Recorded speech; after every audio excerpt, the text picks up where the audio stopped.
Hello అండి. Welcome back to కవైని channel అండి. ఇవాళైతే మామిడికాయ తురుము పచ్చడి చేయబోతున్నానండి. మీకు కూడా చూపిస్తాను ఏ విధంగా చేస్తాననేది. నేను ఇంట్లో మామిడికాయని అయితే ఈ విధంగా కడిగి శుభ్రంగా తుడుచుకొని ఇలా చేసి పెట్టుకున్నానండి. ఈ తొక్కలన్నింటిని తీసి కొబ్బరి తురుముతాం కదండి, దాంతో అయినా తురిమేసుకోవచ్చు. ఈ కాయలన్నింటినండి ఒక్కో దాంతో తురుముకోవచ్చు అండి.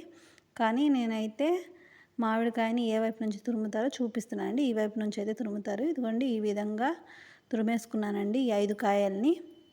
ముందు నేను వీటిని బాగా సన్నగా వచ్చేటట్టుగా తురుముకున్నానండి. ఈ విధంగా తురుముకోవాలి. ఇదిగోండి ఎంత సన్నగా వచ్చినాయో చూస్తున్నారు కదా. వీటన్నింటినీ తురిమిన వాటిని మొత్తాన్ని నేను ప్లేట్లో అయితే తీసేసుకున్నానండి. ఒక చిన్న గిన్నె లాంటిది అయితే వెడల్పాటిది. నేను ముందుగానే ఈ సైడ్ ఉన్న దాంట్లో 3 కాయలని తురుముకున్నానండి. ఇంకో 2 కాయలని ప్లేట్లో తురుముకున్నానండి మీకు చూపించాలని ఏది ఎంత క్వాంటిటీ ఉందనేది.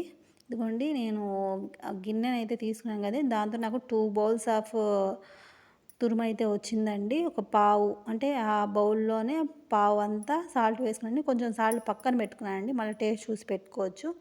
కారం కూడా సేమ్ అంతే క్వాంటిటీతో తీసుకున్నానండి. పావు గిన్నె అండి. మొత్తం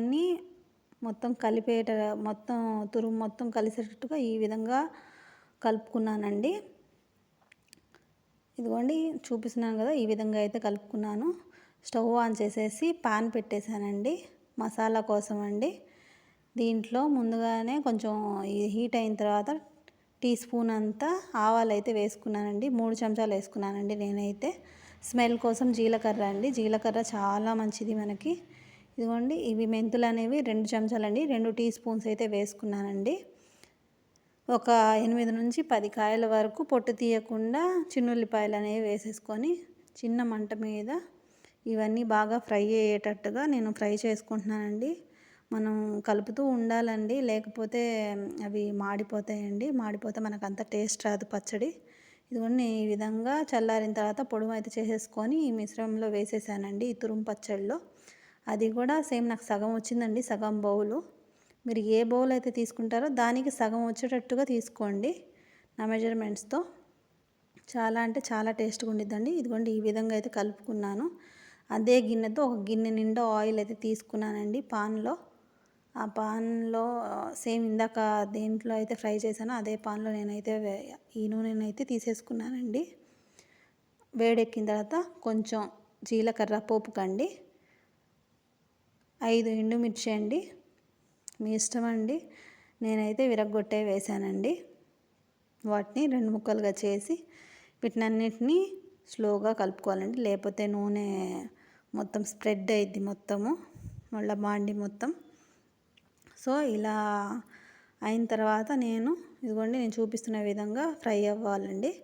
ఆపేసుకున్నానండి. ఆపేసుకొని ఒక 5 మినిట్స్ 10 మినిట్స్ తర్వాత నిన్న దాంట్లో చిన్నుల్లిపాయ అనేది తీసుకొని 2 ముక్కలుగా, ఒక చిన్నుల్లిపాయలు 2 ముక్కలుగా వేస్తానండి. నేను చూడండి ఒక 10 నిమిషాల తర్వాత పెట్టిన తర్వాత కూడా నూనె ఇంకా కొంచెం హీట్లోనే ఉంది.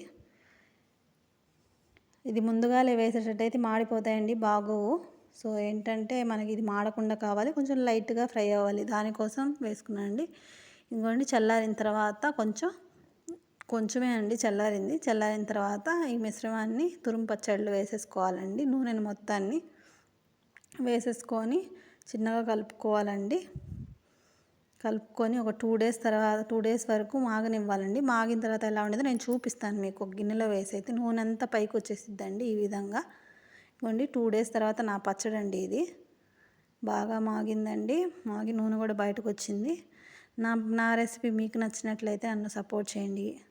వీడియో చూస్తున్న ప్రతి ఒక్కరు లైక్ చేయండి, నా ఛానల్ని సబ్స్క్రైబ్ చేసుకోండి, మరి కొంతమందికి షేర్ చేయండి. ఇలాంటి మంచి మంచి వీడియోస్తో నేను మళ్ళీ మీ ముందుకు వస్తానండి.